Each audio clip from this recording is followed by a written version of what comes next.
హరే కృష్ణ. పరమాత్మ ప్రతి ఒక్కరి హృదయంలో ఉండటంని, జీవులు పరమాత్మపై ఆధారపడతారు అని చెప్పే శ్లోకం భగవద్గీత 18వ అధ్యాయం మోక్ష సన్యాస యోగాలో 61వ శ్లోకం.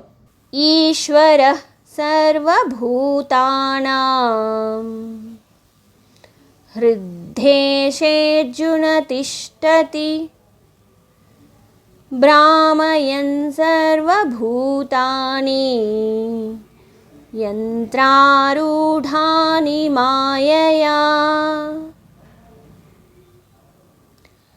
ఈశ్వరః సర్వభూతానాం హృద్దేశేర్జున తిష్టతి భ్రామయన్ సర్వభూతాని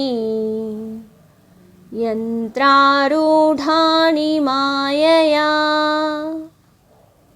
Translation: The Supreme Lord is situated in everyone's heart, O Arjuna, and is directing the wanderings of all living entities who are seated as on a machine made of the material energy.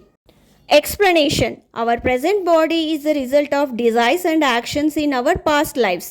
Spiritually, we are all equal, but our different bodies are due to different actions in our past lives. This is just like drivers in different cars. Some cars can go faster than others, but the drivers can be equal. When the soul is in a certain material body, Krishna as the super soul in his heart tells him how to act according to that body.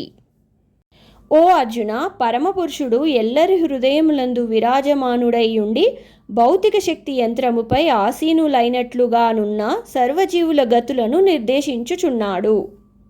భౌతిక దేహము పరమాత్మ నిర్దేశమున భౌతిక శక్తిచే సృజించబడుచుండును. జీవుడు ఆ విధంగా ఒక దేహం నందు ప్రవేశపెట్టినంతనే ఆ దేహమునకు అనుగుణమైన రీతిలో వర్తించవలసి వస్తుంది.